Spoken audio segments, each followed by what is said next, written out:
Hey, this is BJ. Thanks for listening to our show's podcast. If you're a fan of all things geeky, you should check out my other podcast, BJ Shea's Geek Nation. We have new episodes every day, and you can check it out at bjgeeknation.com. Your driver's license is important so you can get back and forth to work, get your kids to school, and back and forth to daycare. If your license has been suspended because you can't pay your tickets, you can't do any of those things. Let's talk about Chapter 13 bankruptcy. You may have heard the tickets cannot be discharged, but they can be dealt with in a Chapter 13 case. Why not come in for a free consultation? The chapter you choose will make all the difference to your getting back legally on the road. Let's design a plan to pay off your tickets and restore your license immediately. I'm attorney Travis Gagne. Please contact me today at choosetherightchapter.com. That's choosetherightchapter.com.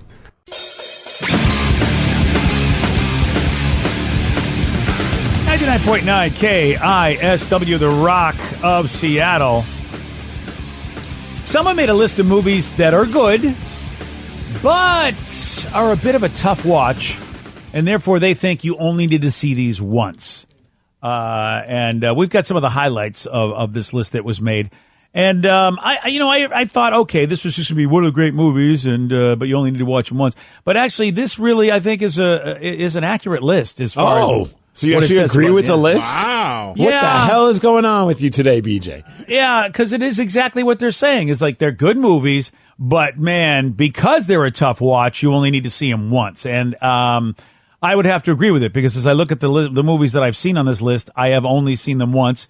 And then the other movies, I know they're good. And Steve, you and I have talked about like when we know there are good movies, but we just go, do we really want to watch them? We know they're going to be serious. Yeah, like The Joker is the one I always joke about, mainly just to troll our friend Caesar, because he keeps asking me to watch it, and I keep saying, oh yeah, I'll get around to it, totally going to do it. When I got my new TV, he's like, it's going to look good on that new TV, The Joker. I mean, now it's gotten to the point where I'll never see it, just so I troll my friend. But also because I just hear it's such a heavy watch, and I know everyone says it's amazing, but you just got to be in the right mindset for it. Otherwise, you're just going to be in a bummer mood. And I'm like, I don't really watch movies to be put in a bummer mood. I just want to watch Liam Neeson save people, kids, family, whoever it is. Puppies. It doesn't matter. Whatever he's got to save. Sometimes it involves both kids and puppies, like the marksman. Yeah, there. See that? That's a real. He's got a certain set of skills. Right. It's like, what if Liam Neeson also becomes John Wick? Yeah, but John Wick didn't save his dog. That's the problem. Well, I mean, I don't want to spoil the marksman either. Yeah, but sorry about that. Yeah. Hey, so here's the list, and yes, I would say that these are definitely good movies. And one time is enough. The number one on the list is A Clockwork Orange from back in 1971. Never seen it. Really? Yeah. And I can't blame you, because I feel like it was a huge movie at the time, and maybe even 20 years later, people might be going, sure, let's still watch it. But it is tough. It is. Malcolm McDowell, we've seen him in a lot of things, but he was a young dude in this, and it is. It initially received an X rating in the U.S. because of the really horrific aversion therapy scenes, which are very, very difficult to watch. Yeah, I know a lot about it. I heard people reference it. A lot of people talk about it. I know that iconic cover for the VHS tape or the DVD. Yeah, you know what I mean? Like I can picture all that stuff, but it's never been a movie that's made me want to sit down and watch it. It's a really good movie, but I've watched it multiple times when I was younger, like in my 20s, because there's a lot of just like shock value added to it. Yeah. And it's really, really hard to watch as I get older. It's just one of those ones that I haven't come back and watched in at least a decade. I'm surprised number one's not Babysitters 2, because I've had a tough time. Oh, yeah, you can't go back. Oh, yeah, once. just one time? Yeah, well, that could be another reason. I don't think it's on the list, but I was wondering, remember Blair Witch Project? Like that movie, I thought it was amazing when I first saw it. And even though I knew that it wasn't what some people were thinking it might be, like, was it real, was it not? But it was so much fun to watch. And I've tried to sit down and watch it again because I'm like, man, that was such a good movie. I want to go watch it again. And I made it like through like half of the film. I'm like, it doesn't really have the same feeling now that I know exactly. It's like The Sixth Sense. Oh, yeah. Like those movies where you like. Well, because you know what's up now. Right. So it's just like this movie's not as much fun now that I know everything that's going on. That's the beauty of a movie, that takes you on an adventure that's mysterious, but then you know what's going on, and you're like, yeah, it doesn't. Now, maybe you want to go back right away and see if you can catch all the signs of it, sure. But then after that, what do you got? 2-3 watches in you, and you're like, yeah, at most. Or you But, want to yeah. watch it with a friend because you want to see their reaction while you know what's going on. Oh yeah. Oh yeah, Totally. That's yeah. Get your own reaction video right in front of you. Yeah. Number 2 on the list. I've never seen this movie, and it's with the description they give me. I don't think I ever do. It was back in 1972, a movie called Pink Flamingos. Is that a John Waters film? Yes. Yes, I remember that Yeah, movie, dude. yeah. It's just one of those movies that cements that John Waters is a very eccentric, different kind of dude. Yeah, Yeah. there's eating of things. Yes. Yeah, there's that you just don't need to pig's ever watch face again. and dog's feces. I don't need that. Well, that was fun. That part is the problem. Oh, that was the fun part. Oh, okay. It was Yeah. the pig's face. No, I'm You're kidding. right. Yeah. Of course, this People are one obsessed was, with that movie, though, man. That's like a cult classic. Oh yeah, not me. Yeah. Yeah, I never even watched it because I just have heard no way. I'm just like Yeah. I don't have a desire to sit down and experience what people have told me. I've never even heard of this. Like I Really? recognize the person on the cover, but Is that Divine? yeah, Yeah. Because, especially because I think she's painted on one of the houses here in Seattle with Betty Page. Yeah. Yes. But- Yes. And she was the inspiration for Ursula. Oh, in that's the Little right. Mermaid. Oh, but damn, you're right. I had no idea. But yeah, Ursula didn't need anything weird. No, she didn't. So far, what I'm 0 for 2 on these movies. Yeah. Shocking. I know, Well, right? I wonder if remember- I've seen any of these movies, Rev. Probably. I can't imagine you have. Number 3 is iconic. There's the iconic line. You got a purty mouth, boy. Oh, dear. Babysitters 2. You gotta. This is a different version. Deliverance, where Ned Beatty was made famous in that, and it was yeah. That's the only thing anybody ever remembers from that movie. Yeah, I'm 0 for 3. I never saw Deliverance. Again, I was 12 when it came out, and by the time I was old enough where maybe I could want to see it or be old enough to see it or mature enough to see it, I was like, no, you know what? By that time, I'm into Star Wars. Thank you. I'll watch Luke. I only know that Burt Reynolds is in it, and I know that because they mention it a lot on the show Archer. Like, that's the only reason I know what this is. I honestly thought Deliverance was like, it wasn't as old of a movie as it is. I thought maybe it was made like in the 80s or like even the early 90s. I did not know it was like a 70s film. Yeah. Just shows how much I knew about that movie. Well, speaking of the early 90s, number 4 on the list is one that I've seen, and it won an Academy Award, and it was an amazing picture, and I never want to see it again because of the subject matter. And, you know, when you're really exploring history of humanity, where it shows humanity not really being cool to other humans, it is painful to watch. And that's Throw Mama from the Train. Throw Mama from the Train. Yeah, that's the one. Yeah, that's not the one. Not quite. Schindler's List, which is... Oh, yeah. I mean, it's got your boy Liam, though. Liam Neeson's in it. I mean, 0 for 4 so far, though. Yeah. I think we had to watch it in like high school. And he's being a hero. Really? I believe he's being, because Schindler's List was, I believe it was like the people that he saved, right? I'm trying to remember. I think that's what it was about. It's been a long time I know since it's I've a seen great it. movie, and it's one of those ones, again, I don't really want to watch something that's going to bum me Yeah. out.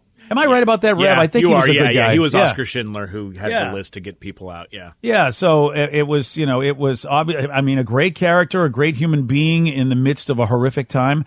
But again, it's and just like this number 5 movie, American History X. It's a fantastic movie. But man, that curb stomping scene. Yeah, It messes you up. Yeah, and it's just like you don't want to think that humans are this way to other humans, but it's in our history, and it really is just it's tough to watch more than once. It's tough to watch once. 0 for 5. 0 for 5. Really? Yeah, haven't seen that one either. How about this one? Someone texted in Human Centipede. Does that make the list? No. jeez. No, that's a classic. That's a rewatch. Every You got to weekend. watch that every day. That's right up there with 2 Girls, 1 Cup. Both cinematic masterpieces. There's a look. There's a pattern here. Okay, all of these movies pretty much have a pattern. It's Heavy. Yeah, it's They're all heavy. It's showing humans in a very, very bad way. Yeah. Sometimes there are good humans in the midst of all that, but for the most part, it's like humans being the worst part of human history, really. Like Hotel Rwanda back in 2004.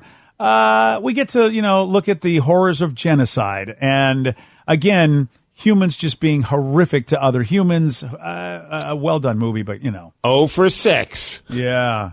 Yeah, sorry, Come buddy. on. I got to have seen one of these At movies. least one. Come on, Steve. No, how about 127 Hours?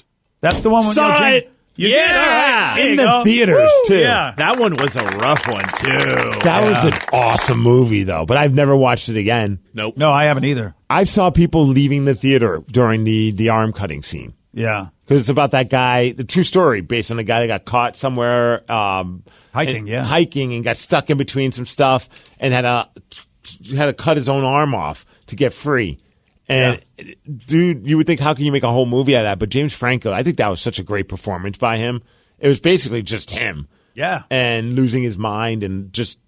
It was a really fascinating watch, but yeah, totally with them. All right, finally, I'm 1 for 7. Now there's a recent one here, and that's The Revenant, the one with Leo DiCaprio, where there's a bear attack. Remember 1 that for movie? 8. Oh, sorry, buddy. Isn't that where the bear has his way? Like, Yeah. gets a little randy with him. Supposedly, yeah. Yeah. So I haven't wanted to watch that. 12 Years a Slave back in 2013, which I also heard is a terrific movie, but I just can't bring myself to watch it because, again, it is not, it's just not a portrayal of humanity at its best. 1 for 9. Yeah, sorry, buddy. And then I don't know what City of God, that's number 10 on the list. I don't know, 2002 movie. I don't know what that's about. I have no idea. Yeah. So clearly 1 for 10. Yeah. Someone said I just watched American History X for the first time last week, and I agree. It should be on this list. It was really good, but I'll probably never watch it again. Yeah.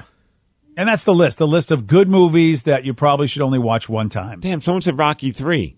I've watched Rocky 3 multiple times, but I guess Which one was Rocky 3? that's with Mr. T, Clever Lang. Yeah. Pain. I pity. Yeah. Oh, I that's pity where the you fool came that has to from. watch that movie more than once. Spoiler alert. What are you talking about, dude?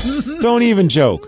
That's not funny. Don't even Oh, joke. don't even That's joke. a line That's I can't let you cross. Oh, you're man. cutting him to the core right there. Wow. Man, you need to Okay, rethink your jokes when you're taking shots at Rocky 3. All right. Well, you know what? I'll be more sensitive next time. It's such a powerful piece when you think about like Rocky got caught up in the lavish lifestyle of being a celebrity and then didn't take Clever Lang very serious. And then next thing you know, got knocked on his ass and Mickey, spoiler, dead.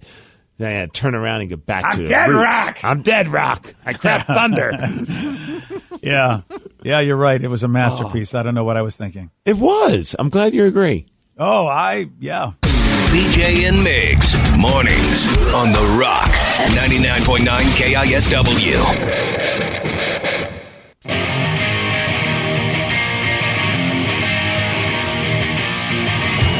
99.9 KISW, The Rock of Seattle. A Canadian man rollerbladed 6,200 miles across the country to raise awareness of bee conservation, and in doing so, ended up breaking a Guinness World Record. His name is Zach Chaboter, and here he is. Here's Mr. Chaboter telling you all about it. I'm rollerblading from coast to coast, all the way across Canada, baby. Why, you ask?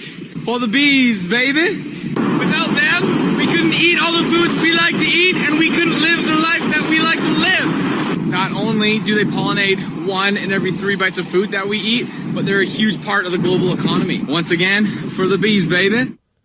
For the bees. It just proves that the BC bud is some of the best bud out there. Yeah, He's a Whistler guy, apparently.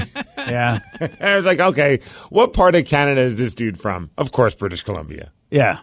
You know what it is? He saw that video of the girl who made friends with the bumblebee the other day that we That's talked what it about. is. And he's just like, got to save the bees because if the bees are that cool. Also watched My Girl and realized, maybe I need to be cooler to the bees. Wow. I don't even know what we're doing to hurt the bees. That's the thing. I definitely want. He's right. We need bees in order to keep our lives going. I just don't know what we're doing to hurt them. Like is it me individually or what's happening? Anybody know? Some people I know in the vegan world, they won't mess with that honey sometimes because bees were kind of quote unquote forced to make the honey. So they were put in a situation where they weren't like doing what they're supposed. I know they pollinate and they do all that kind of stuff, but when you're getting all of them to do it like on your own time, I guess it's something about that's not right. I don't know. I'm not vegan, but they don't like. I've had a few friends explain this to me, and the way they explained it was that they don't want to do anything that profits off animals' labor, even if it's something they do naturally. So they won't wear wool, even though it's just being sheared. It's not. You're not. So is that hurt. Your animal's not being hurt. They just don't want any animal guess. products. I don't know. So why wait, this guy is that why he's going? Because we're making the bees work? Is that why he's rollerblading? Bees are dying because of pesticides, drought, habitat destruction. Oh, there we go. Air, That was pollution. newspaper rolls smacking them. Yeah. Well, yeah. You only do that with the yellow jackets, not bees.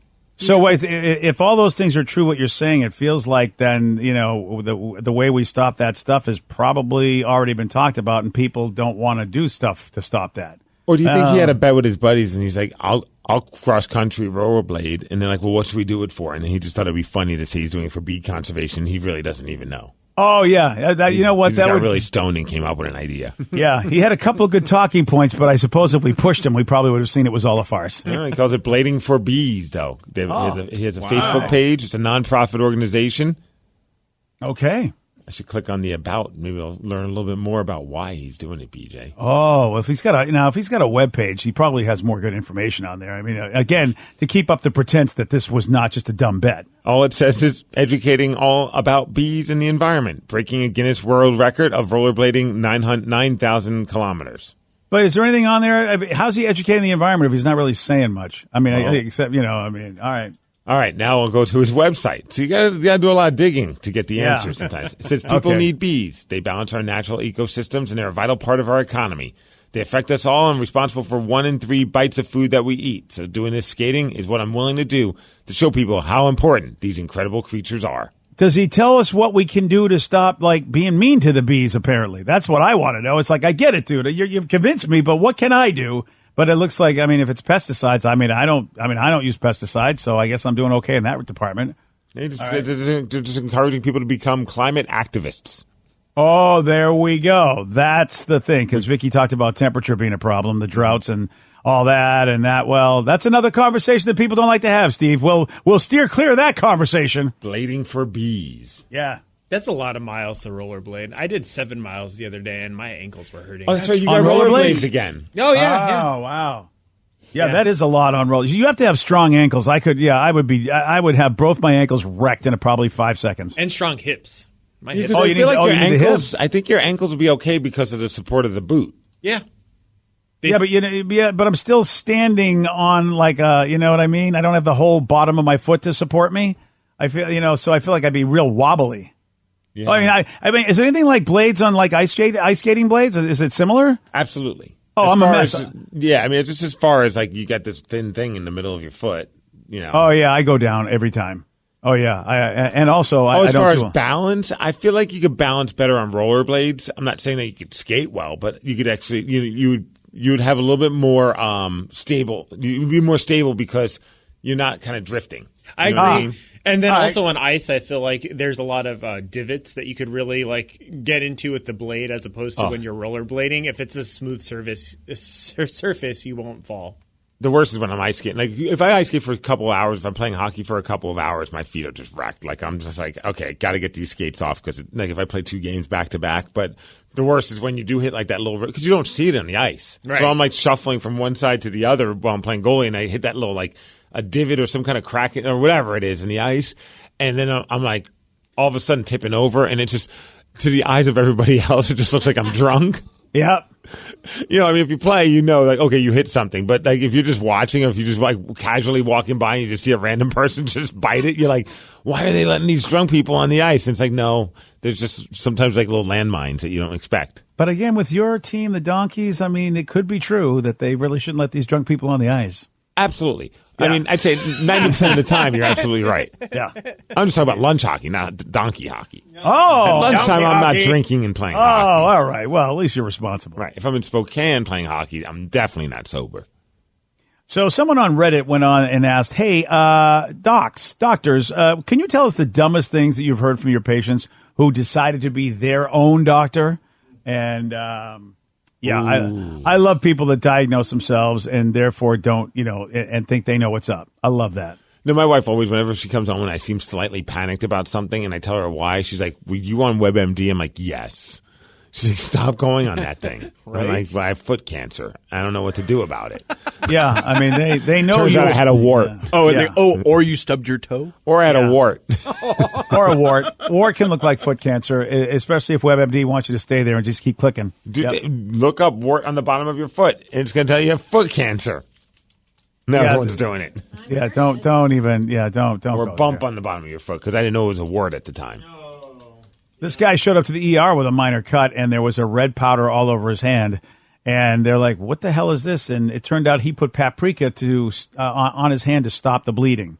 Okay, I And, can understand that. Can really? I cauterize it or something? Maybe I don't know. With paprika? Well, anything powdery. I guess you just desperate times call for desperate measures. So, as a kid, I had ferrets, and we were told that if you cut its fingernails too much, it'll start bleeding. And the way to stop it is to put it in cornstarch or flour. Oh, I heard soap, like a bar okay. of soap. You just kind of scrape it against there, and then that would help too. Yeah, so I'm wondering if he thought, well, I don't got any flour or any of that. I'm just going to use paprika. Yeah, I can't imagine that's good to be put inside your skin in sensitive areas. When you Google "does paprika stop bleeding," you get a whole bunch of web pages that look like a mommy blog saying, "Yeah, it can stop bleeding within 15 seconds." Are you serious? Yeah, from Renee's Ravishing Recipes and HealthFacts.blogspot.com. I go to that website every day. Yeah, I'm glad we could give it some love. See, this is the problem. I mean, I'm assuming that the doctor thinks this is dumb. Of course, this is on Reddit, so I don't know. But I when a doctor says that's a dumb thing to do, I believe then, okay, you shouldn't do it. But now you go, Rev does a search. That's why you can't trust the internet. Who do you believe? a doctor or the wife and mother of 4 adult children and a grandmother of 6 who loves reading and studying the Bible, spirit of prophecy, and listening to sermons. Did she there graduate you high go. school? If she did, then I'm following her. This does not say whether she has or not. Oh. Yeah. It is funny then when people put down a long list of credentials that make them look like they might be a somebody, but you realize that it's just a long list of nothing. You know, it's like, I did this and I did that and I spent time doing it. It's like, yeah, but you weren't in a school doing any of this and Right. you don't have a degree. I don't know why I should listen to you about this subject. The internet, So, that's why. Yeah, I'm they're gonna on go. the I'm gonna internet. go with the doctor, not the mom that what is she? She's really good at choir. I forget what the hell she already is good Oh, at. yeah, she listens to sermons, man. Oh, that's what it is. All right. This one lady called her doctor to ask if her hemorrhoid cream would still work on vacation. Now, I have to give her credit because she read it, and she's taking the instructions literally because it says you're only supposed to apply hemorrhoid cream locally. Oh, boy. Yeah. Yeah. Well, I mean, yeah. Is if this you're not that local, Washington hemorrhoid cream, or do I need to go to Hawaii and get the Hawaiian hemorrhoid cream? I got to get the Hawaii hemorrhoid Yeah, cream. get the good stuff, the pineapple that's- flavored stuff. It's the air quality. It affects the roids. Yeah. Yeah. Wow. Yeah. But you know what? I could see myself making that mistake, so I'm not going to throw stones But at that. wouldn't you Google what it means before you call a doctor? Well, as you what? I'm going to find out from the choir lady? What is she going to tell me? Use paprika instead of hemorrhoid cream. I mean, I bet if you that's just like spicy. Google what does locally mean with hemorrhoid cream, it would probably tell you or something. You're probably along right. Someone had a cut that was seriously infected, and it turned out they rubbed dirt in it. Well, they used to tell you rub dirt in it and take a lap. Because, they thought it would stimulate their immune response. That's not true because that rub dirt and take a lap is always a thing. Yeah, but I never thought to do it. It's just like a dumb saying. It's just basically like get over it, move on.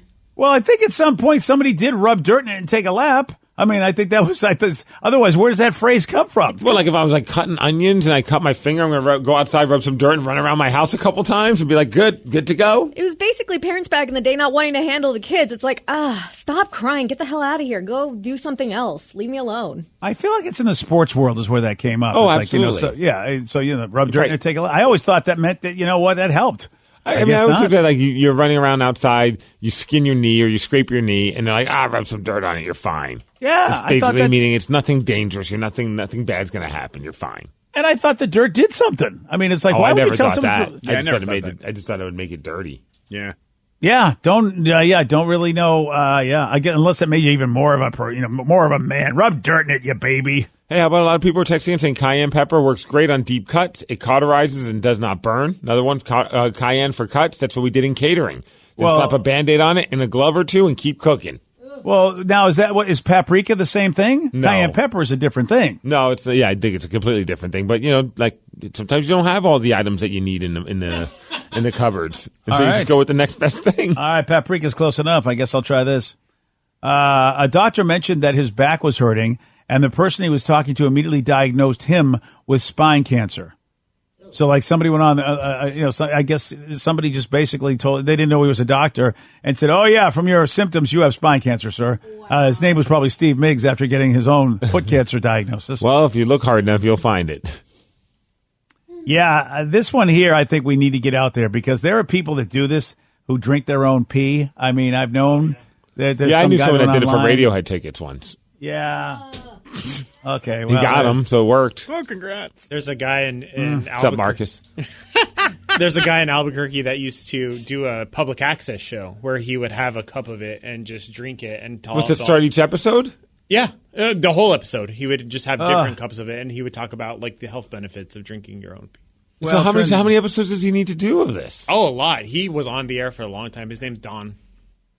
I mean, Seattle had some weird public access shows. Nothing as weird as that. No, and we not even that had one. like the guy that was like convinced that the Kurt Cobain was murdered guy, and then got his Kring. They did some crazy stuff. Yeah. The Bong Hit Championships guy. That guy was awesome. He was. None of them were drinking their own urine, though. Yeah. Well, it turns out it may not be a good idea. This woman was drinking it. The only thing she would drink was her own pee. She ended up in the hospital with a lot of kidney issues. yeah. So I didn't know that. Yeah, I don't know what to believe anymore. Well, I guess never probably worried not about internet. the effects of drinking my own urine because I never planned on drinking my own urine. So it was like one of those things where I'm like, I don't need the information on why it's bad because I'll never do it. But Yeah, there were people out there saying, though, you should do it. That's why I'm glad to see that somebody finally said, no, don't do that. it makes sense because you're basically expelling all the stuff your body doesn't want or need. So why would you put that back in your body? It'd be like Are me you throwing away something and then What? being like, I'm going to bring it back into my It's called house. recycling. We encourage that. Come on. Yeah, Pee but there's cycling. there's some things that aren't recyclable, like your pee. This last one is insane. I cannot believe that somebody really, you talk about me feeling dumb about the locally. There was a baby that had a really bad diaper rash. And that's because the mom had been pouring water into new diapers before putting them on the kid. So basically the diaper was all wet and the kid had it against their skin. Why would you even do something like that? And the reason is just nuts.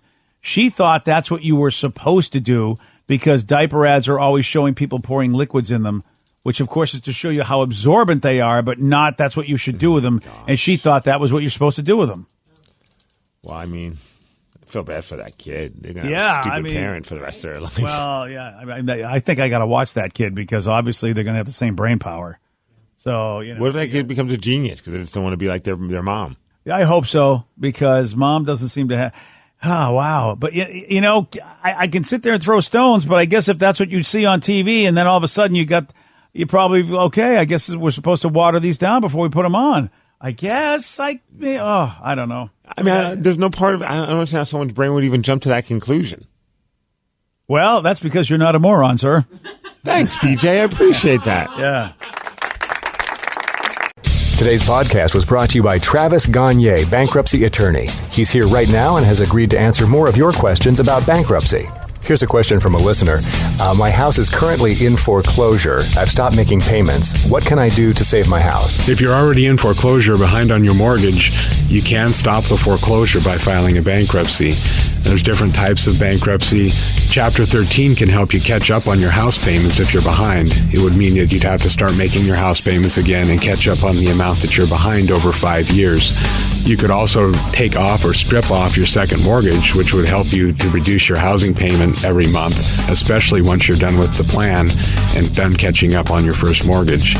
We could also try to buy you some time by filing a Chapter 13 case. Filing a Chapter 13 would definitely stop your foreclosure. Thanks, Travis. If you have more questions about bankruptcy, you can reach out to Travis anytime at choosetherightchapter.com.